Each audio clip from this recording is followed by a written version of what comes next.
9월 12일 오늘 만나 말씀은 열왕기하 6장 4절에서 10절까지 말씀입니다. 그들과 함께 갔다. 그들이 요단에 이르러 나무를 자르기 시작하였다. 그때에 한 사람이 들보감을 찍다가 도끼를 물에 빠뜨렸다. 그러자 그는 부르짖으며 아이고 선생님, 이것은 빌려온 도끼입니다 하고 소리쳤다. 하나님의 사람이 물었다. 어디에 빠뜨렸느냐? 그가 그곳을 알려주니 엘리사가 나뭇가지를 하나 꺾어서 그곳에 던졌다. 그랬더니 도끼가 떠올랐다. 엘리사가 그것을 집어라 하고 말하니 그가 손을 내밀어 그 도끼를 건져내었다. 시리아 왕이 이스라엘과 전쟁을 하고 있던 무렵이다. 그가 신하들과 은밀하게 의논하며 이러이러한 곳에 진을 치자고 말하였다. 그러자 하나님의 사람이 이스라엘 왕에게 사람을 보내어 시리아 사람들이 거기에 진을 칠 곳이 이러이러한 지역이니 그곳으로 지나가는 것은 삼가라고 말하였다. 이러한 전가를 받은 이스라엘 왕은 하나님의 사람이 자신에게 말한 그곳에 사람을 보내어 그곳을 엄하게 경계하도록 하였다. 그와 같이 경계한 일이 한두 번이 아니었다. 아멘. 오늘 만나러 만나주시는 하나님을 기대합니다. 하나님께서는 도구로 쓰시는 당신의 사람에게 때로 비범한 능력을 주시곤 합니다. 하지만 능력받은 사람은 그 능력을 남용하거나 오용해서는 옳지 않습니다.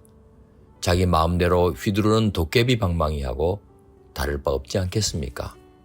그리 되면 그 능력은 하나님께서 거두어 가실 수도 있고 그 능력은 도리어 화로 둔갑하는 것을 허락하실 수도 있기 때문입니다. 하나님께서 주신 능력은 하나님의 뜻과 하나님의 때에 하나님의 방법으로 사용해야 할 것입니다. 하나님의 능력을 받은 엘리사 선지자는 제자들과 함께 거주했습니다. 말로만 제자들을 가르친 것이 아닙니다. 삶을 나누는 공동생활을 통해 그들을 교육했습니다. 부모의 자녀 교육이 그러하듯이 귀에 들려주는 것보다 눈에 보여주는 것이 훨씬 더 강력하고 오래가는 교육 도구인 법입니다. 복음도 그렇지 않습니까? 말로 들려주는 것이 중요하지만 삶으로 보여주는 것이 얼마나 중요한지 모릅니다. 엘리사의 가르침을 받는 제자들이 점점 많아졌습니다. 함께 지내고 있는 공간이 협소할 정도가 되었습니다.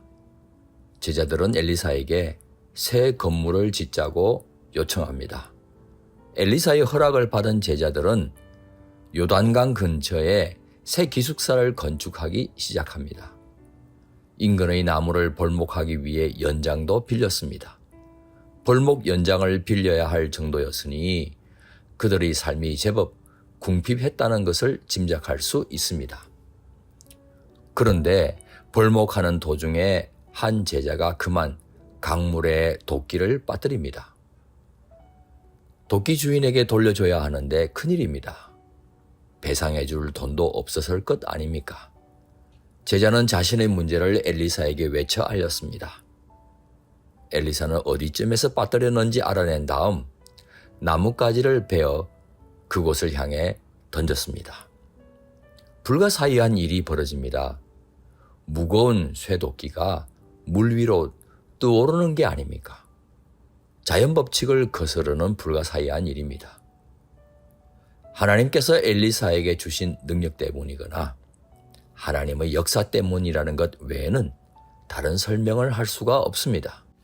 엘리사는 얼마 전에 아람의 고위층 인사인 나아만 장군의 나병을 고쳐준 적이 있습니다.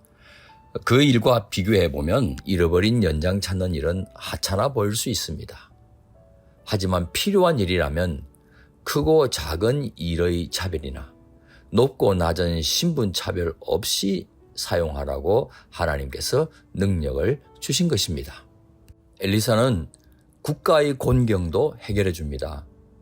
아람 왕은 이스라엘 왕이 지나가는 길목에 군인들을 매복시켜 암살하려고 했습니다.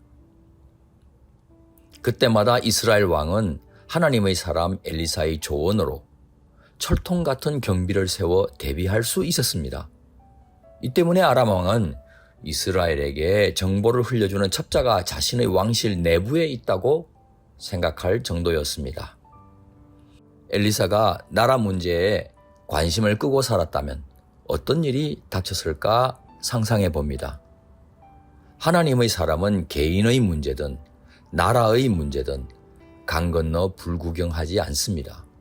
사소한 일이든 국가적인 대사든 관심 가질 뿐 아니라 가슴에 품고 해결하려고 합니다. 하나님께서는 이런 사람들과 함께 하시며 비상한 능력과 지혜로 문제를 해결하고 위기를 극복하게 해 주시는 겁니다. 사랑하는 성도 여러분, 주변에 곤경에 처한 사람이 적지 않을 겁니다.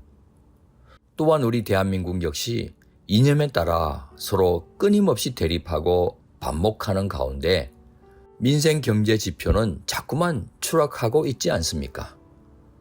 우리가 못 본 채 하거나 무관심하지 않고 하나님 마음을 품고 기도한다면 우리 하나님께서 분명히 도와주실 줄 믿습니다. 하나님은 우리의 은사와 재능을 발휘하게 하시거나 상상할 수 없는 비상한 방식으로라도 친히 해결해 주실 겁니다. 어려운 이웃이나 우리나라를 위해 중보기도에 힘쓰는 높은 뜻 사람 되시길 축원합니다. 기도하시겠습니다. 사랑의 하나님, 말세의 징조 중 하나가 아무리 극심한 고통을 당해도 관심과 사랑을 보여주는 이웃이 극히 드물다고 말씀하셨습니다. 하나님을 목숨 다해 사랑하며 이웃과 조국을 나 자신처럼 사랑하는 높은 뜻 사람 되게 하옵소서. 귀하신 예수님의 이름으로 기도합니다. 아멘. 이제 두 가지 제목으로 함께 기도하겠습니다.